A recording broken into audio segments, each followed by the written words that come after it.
Oke, sahabat Ontelis dan Ontelisa yang ada di Indonesia, thank you banget kemarin sudah nonton ngomongin tentang museum bersama dengan Pak Agus. Nah, hari ini ngomongin sesuatu yang saya janjikan kemarin di video kemarin. Kita akan ngobrolin tentang hal yang luar biasa, fakta sejarah dari perkembangan musik anak-anak di Indonesia. Gitu ya Pak ya. Nah, beliau ini ternyata kalau melihat beberapa karya lagu anak-anak itu memang ada tulisannya ya Pak ya, Agus MT gitu ya Pak ya, betul ya. Nah, kalau boleh tahu Pak, Bapak mulai menciptakan lagu itu dari kapan? Menciptakan lagu, kalau ingat itu saya SD itu sudah Mas. SD itu sudah nulis? SD sudah nulis, karena waktu itu kan memang ini Mas, saya naik panggung itu sudah SD sudah naik panggung kan, naik panggung, lalu saya itu tertarik dengan ketika kok ada lagu anak-anak, lagu apa zaman dulu, saya tuh kok juga pingin rengeng-rengeng gitu, paling tidak nemuin syairnya, notasinya gitu ya. Seperti itu. Nah, pernah sampai dari lagu yang pernah saya buat di kelas 6 SD dulu. Kelas 6 sudah nyiptain lagu teman-teman, keren. Itu justru lagu itu di tahun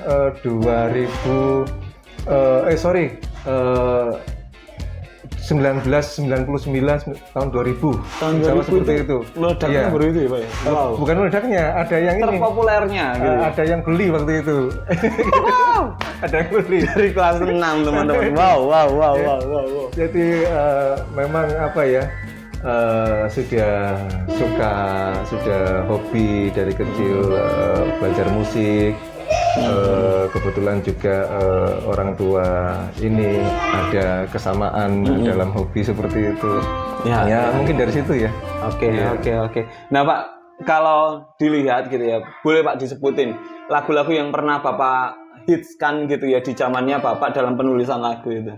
Iya. Jadi sebenarnya gini, awalnya itu saya itu memang concern di tematik lagu-lagu remaja, lagu dewasa waktu itu. Ya, pernah saya datang ke Jakarta juga. Zaman tahun 90-an itu saya pernah datang ke Jakarta juga. Untuk itu ya Pak? Wow. Iya, 91, 92 mungkin.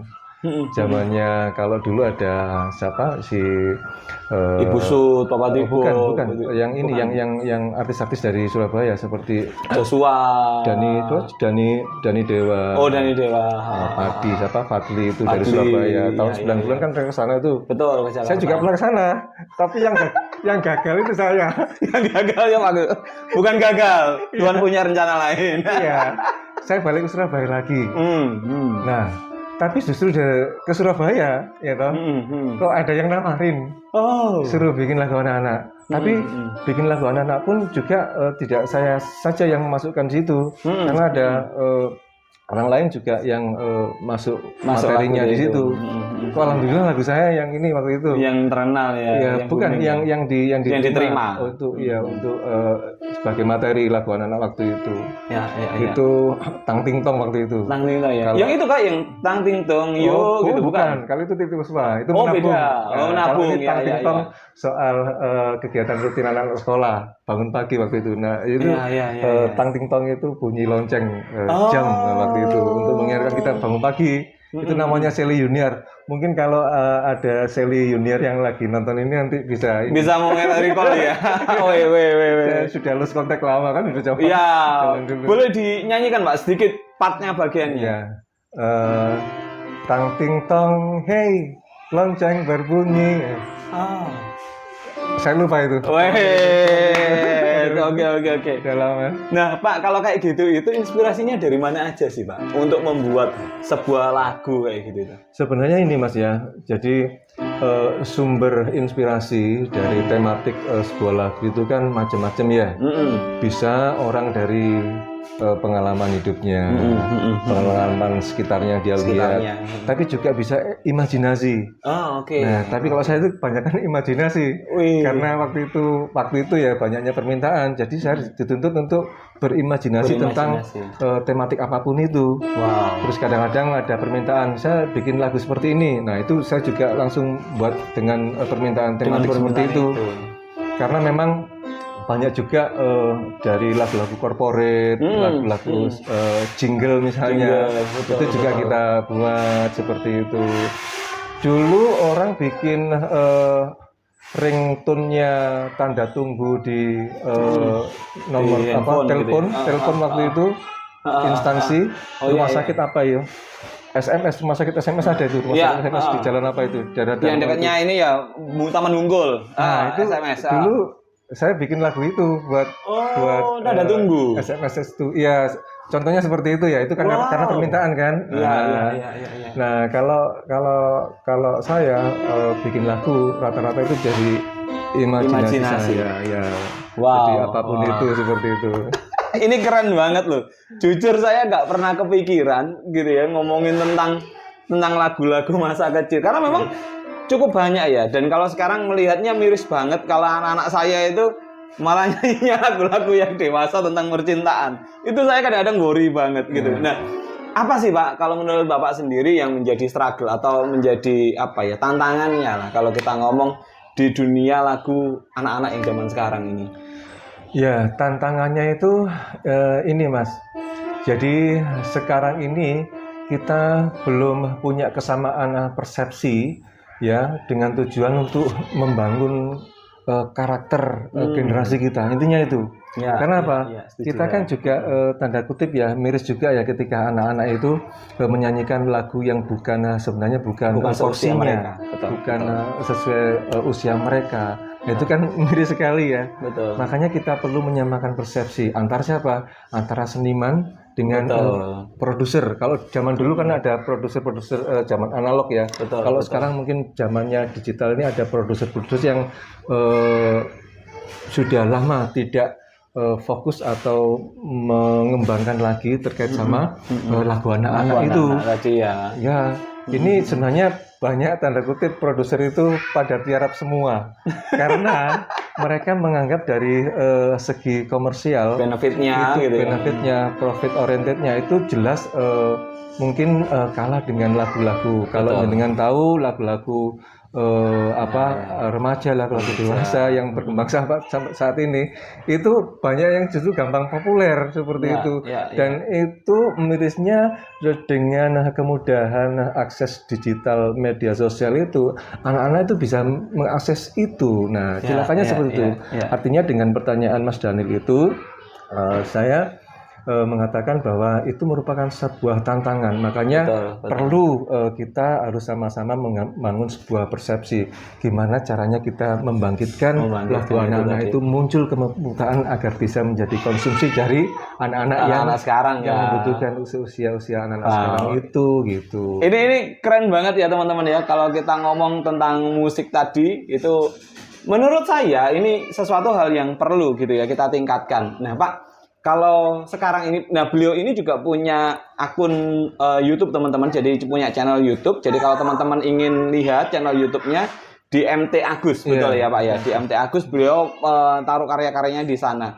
Nah Pak, kalau sekarang ini, gitu, ini pertanyaan random aja sih. Nurun nggak Pak antara kemampuan Bapak bermain musik dan menciptakan lagu ke anak-anaknya Bapak?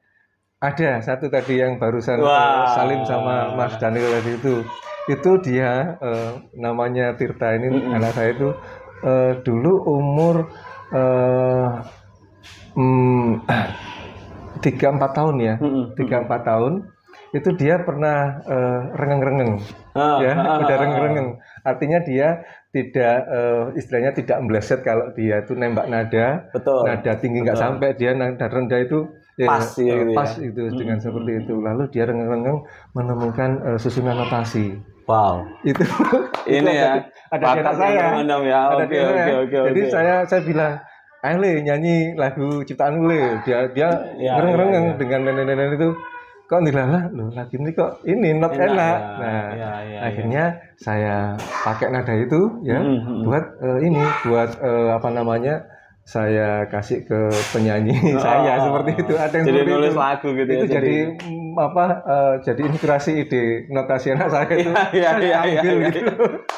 Ini keren banget. Iya. Jadi menurut saya bukan hanya ngomongin tentang tadi ya, tentang hanya musik, tapi memang bakat itu tersalurkan dengan baik. Dan saya setuju tadi harus ada kesamaan dari ini ya Pak ya, para produser dan kesamaan tujuan bahwa anak-anak kita gitu ya, terutama generasi Indonesia itu harus pada porsi yang tepat gitu ya Pak ya. Dan sekarang itu banyak seniman-seniman yang berbakat ya, seniman-seniman muda ya. Betul. Regenerasi kita itu banyak, saya pernah tahu teman-teman itu.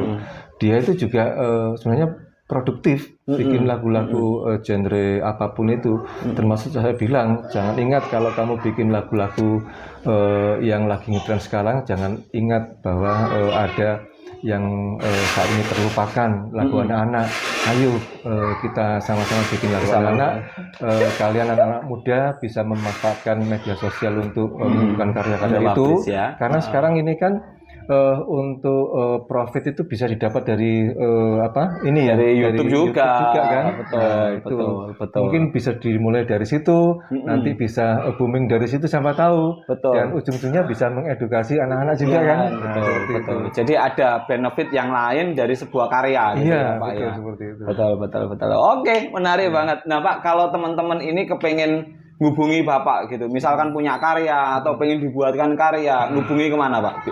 Iya, bisa langsung saja ya. Langsung WA ke Bapak saya. Boleh disampaikan Pak nomornya berapa? Ya, bisa ke 0822 3140 3217. Jadi nanti mungkin ada kerjasama apa, kita bisa nanti sama-sama saya tulis di bagian bawah mengembangkan masing kemampuannya gitu ya.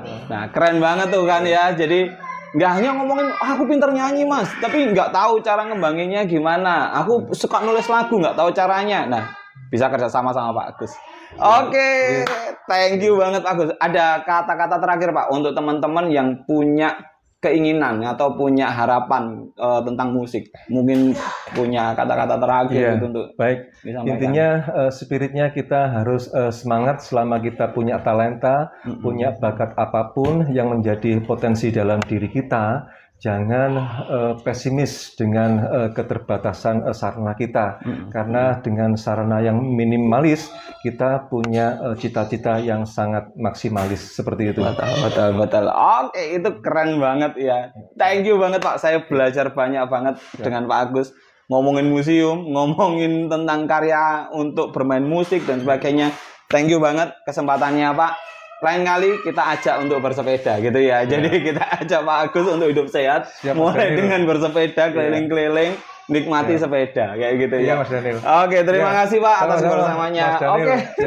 Thank you teman-teman sudah menyaksikan di Sepeda Rakyat Kecil. Jangan lupa tekan tombol subscribe karena subscribe itu gratis dan intinya adalah saya akan datangi orang-orang yang menginspirasi di dunia zaman dulu, di kenangan-kenangan yang zaman dulu. Kita akan ulas kembali dan akan ada informasi-informasi lebih untuk teman-teman semuanya. Thank you teman-teman. Bye.